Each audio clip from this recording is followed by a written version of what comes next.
Il est 13 heures à Abidjan. Bonjour à tous. Voici les titres de l'actualité de ce mercredi 31 janvier.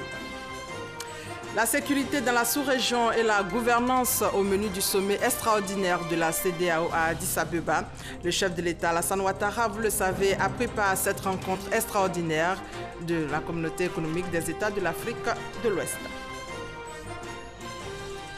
Et ici à Abidjan, avant l'ouverture des assises de la COP2, une délégation de la conférence des parties de la Convention de Bamako, reçue par le Premier ministre Amadou Gon Coulibaly, la délégation a fait le point du déversement des déchets toxiques à Abidjan.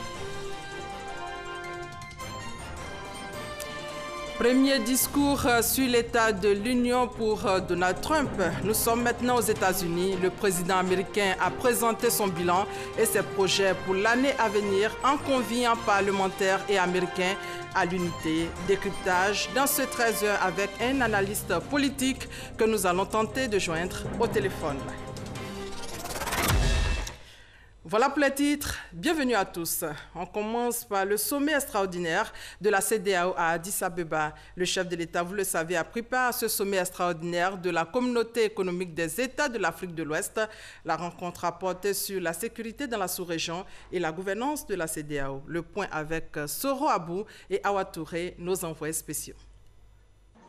Les chefs d'État et de gouvernement de la CEDEAO réunis à Addis Abeba en session extraordinaire en marge du 30e sommet de l'Union africaine, se sont penchés sur la situation en Guinée-Bissau, marquée par la démission du Premier ministre de ce pays et les défis sécuritaires de la sous-région, avant d'examiner les questions de la répartition des postes de commissaires au sein de la commission de la CEDEAO. Nous avons eu des contacts bilatéraux, mais parmi ces contacts, le plus important a été la rencontre au plus haut niveau, donc la conférence des chefs d'État de la CEDEAO. Nous avons tiré les leçons de l'expérience de la CEDEAO au cours de ces 2 dernières années, avec 9 commissaires au lieu de 15, et nous sommes arrivés à la conclusion qu'il fallait remonter à un chiffre de 15 commissaires. Et ceci est important pour notre compatriote Jean-Claude Brou, qui sera à compter du 1er mars le président de la commission, parce qu'il aura un gouvernement de 15 membres avec des répartitions plus équilibrées dans les responsabilités et également une meilleure ambiance pour que tous les pays, quelle que soit leur importance, aient un commissaire. Et je trouve que c'était une étape importante et je voudrais rendre hommage à tous les chefs d'État qui ont adopté cette proposition, cette réforme à l'unanimité. Le sommet extraordinaire de la CEDEAO a également exprimé sa compassion au Burkina Faso et au Mali pour les événements de Koni en territoire malien qui ont fait 26 morts. Après l'Éthiopie, l'actualité aux États-Unis en ce moment, c'est le premier discours sur l'état de l'Union de Donald Trump. 20 minutes de discours, un ton conciliant, mais peu d'annonces et peu de détails. Donald Trump s'est prêté hier pour la première fois depuis son accession à la Maison-Blanche à l'exercice du discours sur l'état de l'Union en conviant parlementaires et américains à l'unité. Et sur le sujet, nous allons tenter de joindre Colvin Dack, notre analyste politique depuis les États-Unis. Bonjour. Bonjour. Vous avez suivi le premier discours sur l'état de l'Union de Donald Trump hier mardi, un discours d'ailleurs très attendu, notamment sur les questions de l'immigration. Est-ce qu'il est resté constant par rapport à sa position sur l'immigration, s'il vous plaît?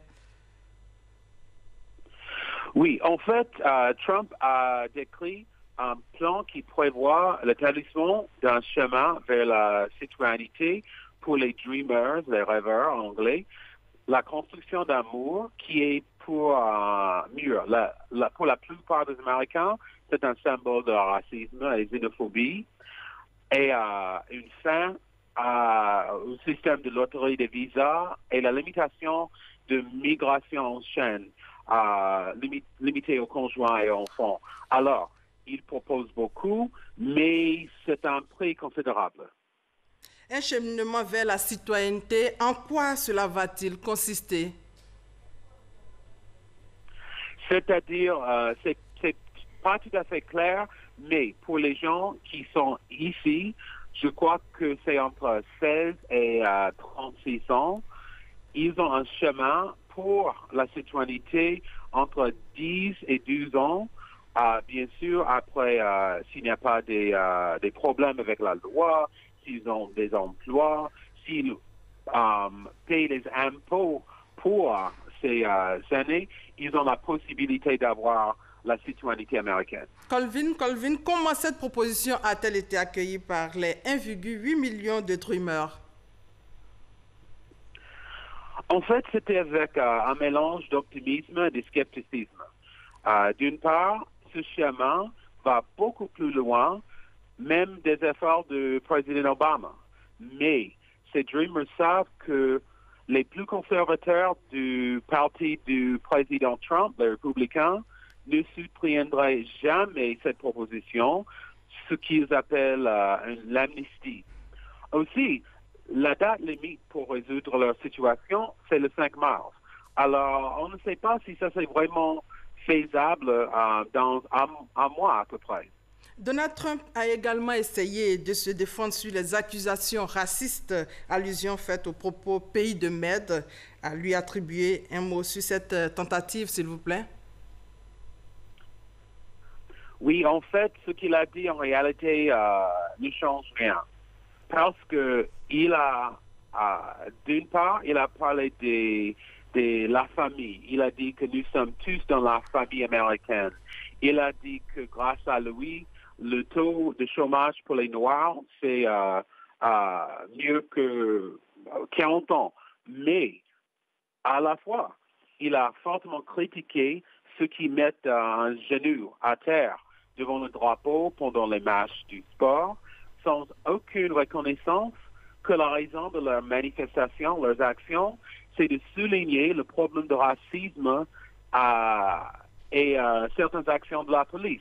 Alors, il critique les Noirs, mais il dit que la prospérité, c'est grâce à lui pour les Noirs. Du coup, la réponse du Parti démocrate ne s'est pas fait attendre. En fait, grâce aux médias sociaux, c'était instantané. Je crois que la plus importante, c'est que la réponse officielle au discours du Parti démocrate a été donnée par le congressiste Joe Kennedy. Il est le petit-neveu du président John F. Kennedy. Il n'a que 37 ans. Il est jeune. Il a beaucoup de passion. Bien sûr, les démocrates l'ont choisi pour le présenter aux Américains avant les élections présidentielles de 2020. C'est une décision stratégique et sage parce que les leaders du Parti démocrate maintenant sont vieux. Mais ce petit-neveu de JFK représente les jeunes. Cependant, il représente aussi les dynasties politiques américaines. Et après les Kennedy, les Bush, les Clinton, franchement, on est marre de ces dynasties politiques aux États-Unis. Pour finir, M. Colvin, que retenir de cette sortie de Donald Trump? Il a aussi parlé de l'économie qui porte désormais des fruits avec ses réformes. Oui, je crois que le vrai test pour l'impact de son discours, en fait, c'est ses actions et ses mots le lendemain du discours, c'est-à-dire ce matin. Franchement, qu'est-ce qu'il va dire sur Twitter à 8 heures, notre heure ici? Qui va être la cible de ces attaques? S'il se lève et regarde les infos et l'opinion de ses défenseurs n'est pas positive, dira-t-il quelque chose qui change complètement les politiques exprimées il y a 2 heures? Et aussi, il faut noter que c'est bien possible qu'il crée une nouvelle polémique qui n'a rien à voir avec le discours, parce que l'année dernière, son premier discours au Congrès, c'était 4 jours après qu'il a accusé Obama d'avoir mis sa campagne sur écoute. Alors, tout dépend de sa réponse. Mais je crois aussi, chez moi, les Américains pensent à l'économie. Il y a une expression qui dit que c'est l'économie stupide, c'est-à-dire n'importe quoi le problème, si l'économie est forte, les Américains soutiennent le président. Et grâce aux politiques d'Obama, qui a vraiment fortifié notre économie, Trump, il continue ses efforts et si l'économie continue comme ça, tous les polémiques, les problèmes, ces mots, Twitter, tout ça, chez les Américains, n'a importance.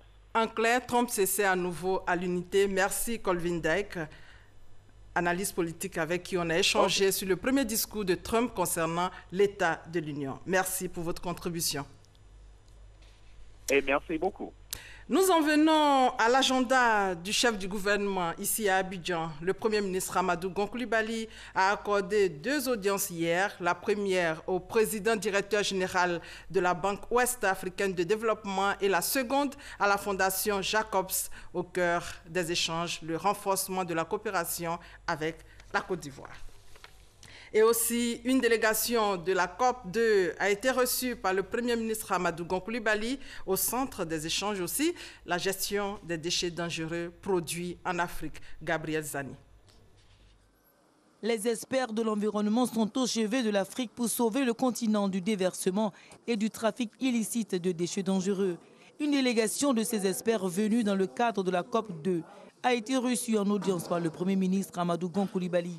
La gestion des déchets toxiques, l'interdiction d'importation des produits dangereux, l'affaire Probo Kuala à Abidjan, ces sujets étaient sur la table des discussions. Nous avons eu l'occasion de présenter à son Excellence, Monsieur le Premier ministre, le rapport d'audit environnemental concernant le déversement de Probo Kuala, de produits dangereux qui ont eu lieu ici en 2006 à Abidjan. Ce rapport est un rapport scientifique avec des prélèvements sur les sites, des analyses au laboratoire et des résultats finalement scientifiques. Nous sommes très heureux de constater que grâce à l'effort du gouvernement ivoirien, que la contamination due à Probo Kuala n'est plus visible. Donc nous pouvons dire que l'incident de Probo Kuala en matière de contamination, il est désormais clos.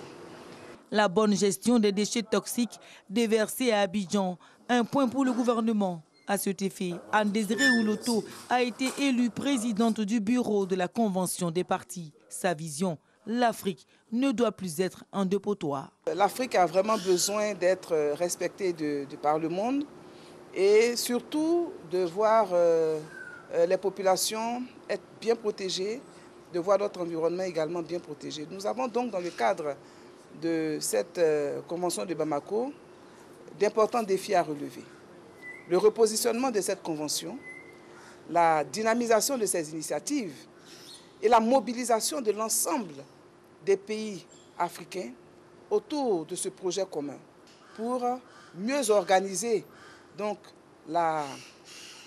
l'importation et la circulation de ce type de déchets et faire en sorte que l'Afrique ne soit pas la poubelle du monde. Les dispositions seront mises en place dans la coopération entre les États parties pour définir un plan de travail sur la période 2017-2020, discuter du budget et valider les résultats des consultations entreprises. La Convention de Bamako, adoptée en janvier 1991 par la Conférence des ministres de l'Environnement, prévoit la gestion rationnelle de ces déchets au sein du continent. Et cette audience a eu lieu après l'ouverture de la deuxième conférence des parties de la Convention de Bamako sur l'interdiction d'importer en Afrique des déchets dangereux. La réunion se poursuit en ce moment même à Abidjan. La rencontre ouverte hier réunit 25 ministres africains de l'environnement, nous dit Grace Kando. Les pays africains continuent de recevoir malheureusement les déchets dangereux sur leur territoire. Le cas de Coco au Nigeria et du Probo Kuala en Côte d'Ivoire, pour ne citer que cela. Voici planté le décor de la deuxième conférence des parties COP2 de la Convention de Bamako sur l'interdiction d'importer en Afrique des déchets dangereux. Experts et ministres africains de l'environnement des pays ayant ratifié la Convention sont réunis à Abidjan.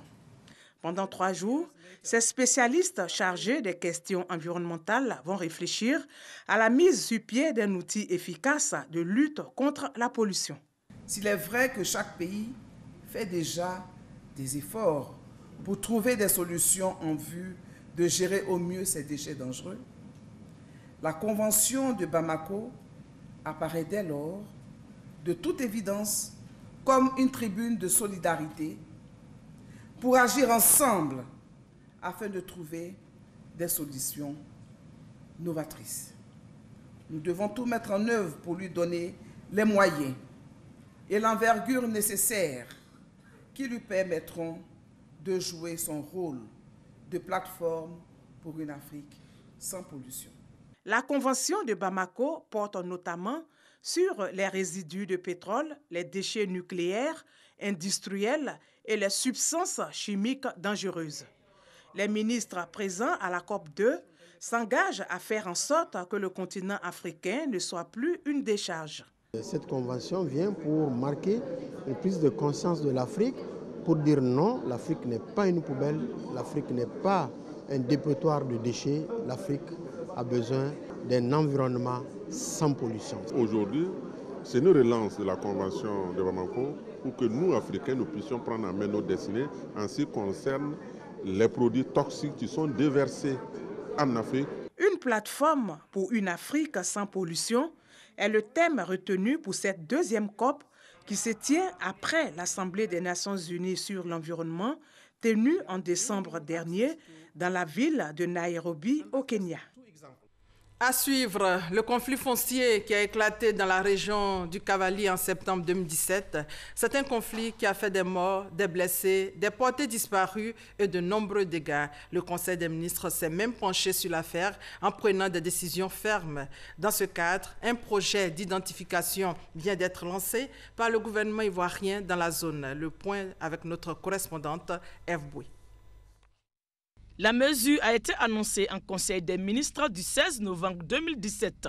Il s'agit de la mise en œuvre immédiate, avec le concours de l'ONG IDH, d'une opération d'identification et de recensement des occupants de la forêt classée de Gwendébé, avec la levée des occupations. Aujourd'hui, le projet intitulé ISLA, IDH Sodefort est lancé à Guiglo par Alain Richard Donwayi, ministre des Eaux et Forêts. Il est exécuté par la Sodefort avec l'appui de l'ONG IDH. Ce programme concerne les forêts classées du Cavali et du Gwendébé. Pour la forêt classée du Gwendébé, qui présente un taux de dégradation de plus de 80%, il consiste à sensibiliser les populations, à procéder à l'identification et au recensement de tous les occupants et à établir la cartographie des occupations. C'est un projet pilote qui permettra de ramener la paix et la cohésion sociale dans la région, mais aussi ce sera une amorce pour trouver des modèles de gestion efficaces des massifs forestiers ivoiriens fortement dégradés. C'est une opération qui est modèle, puisqu'elle devra se répéter ailleurs dans les forêts classées pour permettre à la Côte d'Ivoire de recouvrer son couvert forestier. Mais nous devons faire attention aux communautés, non seulement les communautés locales, mais aussi les personnes qui sont infiltrées dans cette forêt. La ministre de la Solidarité, Maria Tekone, rassure que cette opération, soucieuse de préserver la paix et la cohésion sociale, se déroulera de façon inclusive et participative. Anne-Désirée Ouloto, ministre de la Salubrité, de l'Environnement et du Développement durable, par ailleurs fille de la région du Cavali, rassure elle aussi de la disponibilité de l'ensemble des élus, des cadres, des fils et filles du Cavali à accompagner ce processus pour un retour définitif de la paix dans cette région. Des experts ivoiriens réfléchissent sur la redynamisation du comité inter-État de lutte contre la sécheresse dans le Sahel. 13 États sont membres de ce comité. Après plus de 40 ans d'existence, le comité a besoin de réformes pour affronter les nouveaux défis. Le point avec Konaté Moussa. Dans les années 70, les pays du Sahel sont frappés par une grande sécheresse. 100 000 personnes sont mortes des causes liées à cette crise. Pour lutter contre les effets de la sécheresse et assurer une sécurité alimentaire, le comité inter-État de lutte contre la sécheresse dans le Sahel est créé en 1973. C'est en juillet 2012 que la Côte d'Ivoire adhère à cet outil et déjà quelques acquis sont à noter. Le premier projet, c'est le programme régional des gestions de terre qu'on a exécuté dans la commune de Korogo. Ce projet a permis aux populations bénéficiaires d'avoir les techniques de restauration des sols et certaines techniques également de pratique des cultures maraîchères. Également, la Côte d'Ivoire aussi a bénéficié de la construction de 2 marchés à bétail, le marché à bétail de Wangorodougou et également la réhabilitation du marché à bétail de Niélé. Avec plus de 40 ans d'existence, un audit diligenté par le Conseil des ministres des États membres révèle un besoin de réforme de cet organisme. Ces experts ivoiriens réfléchissent sur la redynamisation de l'instrument. L'atelier a pour but de regarder, en tant que Côte d'Ivoire, ce que l'outil nous a apporté dans la dynamique d'une réforme même que cette structure veut entreprendre elle-même. Mais nous-mêmes aussi, au sein de la Côte d'Ivoire, nous avons depuis un certain temps engagé des réflexions pour voir à peu près faire le bilan de notre participation dans toutes les organisations internationales. Le comité inter-État de lutte contre la sécheresse dans le Sahel compte 13 États membres, dont 8 pays côtiers. Le siège est à Ouagadougou, au Burkina Faso. Les résolutions de cette rencontre feront l'objet de propositions au prochain rendez-vous de la structure, prévu du 2 au 6 février à Niamey, capitale nigérienne. Faites vacciner vos enfants. La campagne contre la rougeole et la rubéole est lancée depuis le 26 janvier sur toute l'étendue du territoire national. C'est une campagne qui vise à atteindre une couverture vaccinale de 95% contre 90% en 2017. La campagne prend fin le 4 février. Ami Sissoko pour plus de détails. Barrer la route à la rougeole et à la rubéole est par tous les moyens. Pendant 10 jours, plus de 13 millions d'enfants âgés de 9 mois à 14 ans vont être vaccinés à l'initiative du ministère de la Santé et de l'Hygiène publique. La rougeole, on sait que c'est une maladie qui est responsable d'épidémies et que ces épidémies-là surviennent pratiquement tous les 3 ans. La période de pic commence au mois de février-mars. La rougeole est une maladie contagieuse et très répandue qui se transmet par voie respiratoire. Les complications peuvent aller jusqu'à l'infection pulmonaire ou du cerveau. Quant à la rubéole, elle est également contagieuse et provoquée par un virus. Mode de transmission, toussotement ou éternuement des malades véhiculés dans l'air. La rubéole se manifeste par des douleurs articulaires et des ganglions. Chez la jeune fille non vaccinée, enceinte, la rubéole peut entraîner la mort du fœtus ou des malformations congénitales. Depuis le 2 janvier 2018, un seul vaccin comportant les 2 antigènes de la rougeole et de la rubéole est utilisé pour lutter contre ces 2 maladies. Cette campagne nationale de vaccination vise à rattraper tous les enfants qui ont échappé à la vaccination de routine. Ici, au quartier Abattoir, dans le district sanitaire de Port-Bouët de Koumassi, la population adhère. Après 3 jours de vaccination, ce district enregistre plus de 40% de couverture vaccinale, contre 30% pour le territoire national. Ça se passe très bien. Tout le monde a compris l'importance de la vaccination. Pour les 3 jours, on a vacciné plus de 1500 enfants. Nous avons un groupe scolaire qui est composé de 3 écoles. Et donc, ça nous a permis d'avoir un maximum d'enfants pour les vacciner. L'objectif de cette campagne nationale est d'atteindre une couverture vaccinale de 95% cette année, contre 90% en 2017 et 85% en 2016. 32 000 agents sont mobilisés dans 6 000 postes installés dans les établissements scolaires, les centres de santé, les marchés et les lieux publics. Ici, il ne s'agit pas de rentrer dans les ménages, mais d'organiser des postes fixes parce que c'est un vaccin injectable. Donc, on pique l'enfant à son bras. Et ça nécessite qu'on puisse conserver les vaccins dans certaines conditions. Les effets secondaires sont mineurs. Il s'agit de petites douleurs au point d'injection, il peut s'agir aussi de petites fièvres qui sont quand même connues par les mamans qui font vacciner les enfants habituellement. Donc il s'agit d'un cachet d'aspirine pour donc, juguler ces petits effets secondaires. Faire vacciner plus d'une fois un enfant ne fait que renforcer son système immunitaire. Débutée le 26 janvier, la campagne nationale de vaccination contre la rougeole et la rubéole prend fin le 4 février. Il faut ajouter que ce sont 13 386 504 enfants de 9 mois à 14 ans qui doivent être vaccinés en Côte d'Ivoire. À Mbengue, dans la région du Poro, il y a un mécanicien handicapé qui se présente comme un inventeur. Notre reporter l'a rencontré dans son atelier où de nombreuses surprises l'attendaient sur place. Nous allons découvrir cet homme qui, depuis une trentaine d'années, s'accroche à sa passion. C'est un élément de Jeanne Toubé. Un endroit sans vie en apparence. À l'entrée, un véhicule passé de mode, à côté duquel un autre véhicule de notre type, jamais vu nulle part. Il aura fallu être à Mbengue pour voir ça. Bienvenue dans le garage de Soro, au quartier Zanadala. Entre ce qui passe pour pièce de musée et ce qu'on découvre avec surprise et émerveillement, la passion d'un homme spécialisé dans la récupération de tout ce qui est ferraille jusqu'à sa transformation.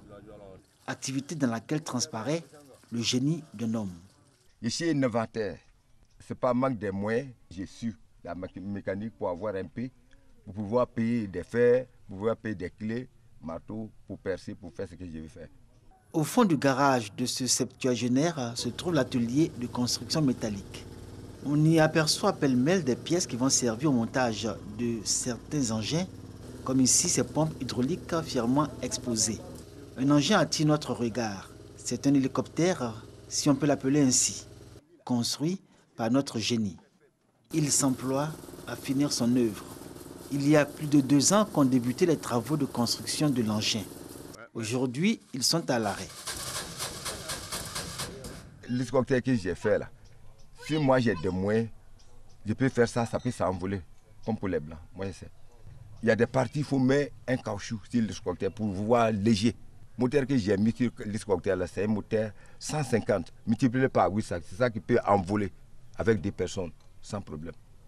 À Mbengue et dans les localités alentours, il jouit d'une grande renommée.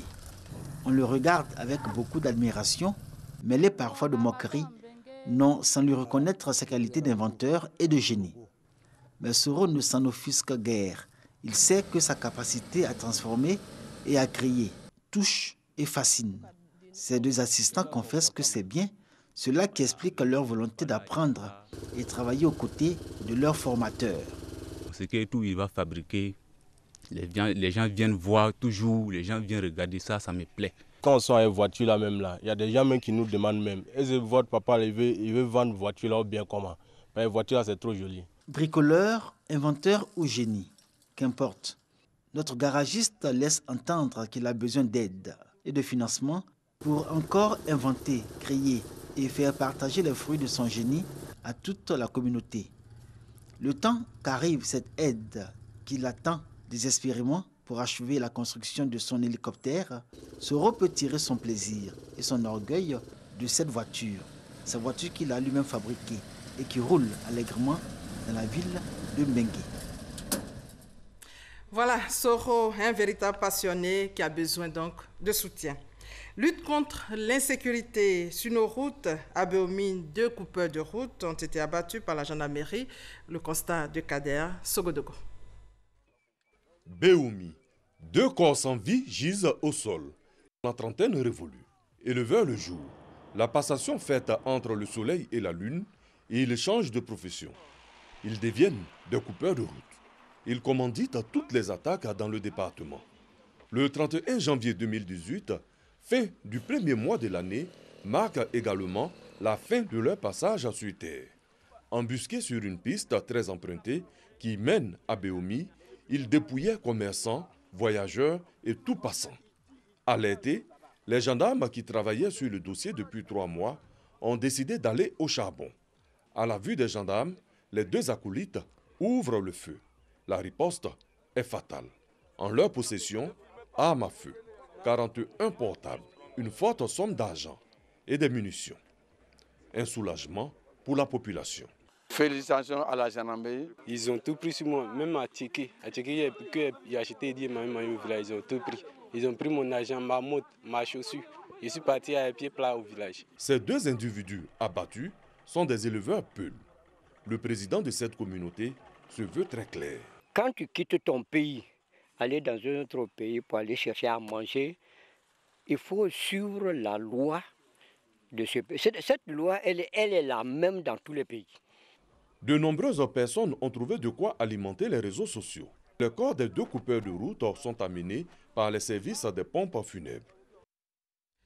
Dans l'actualité sportive, le CHAN 2018, la Libye va défier le Maroc en demi-finale ce soir. La Libye s'est qualifiée après avoir éliminé le Congo-Brazzaville au tir au but. À Casablanca, les chevaliers de la Méditerranée ont rendez-vous avec les Lions de l'Atlas dans le dernier carré ce mercredi 31 janvier, donc à partir de 16h30, temps universel. Pour rappel, la Libye a déjà remporté le CHAN 2014. Et voilà, c'est la fin de ce 13 supervisé par Hervé Blé, Sylvie Touré et Adama Koné. Merci de votre fidélité.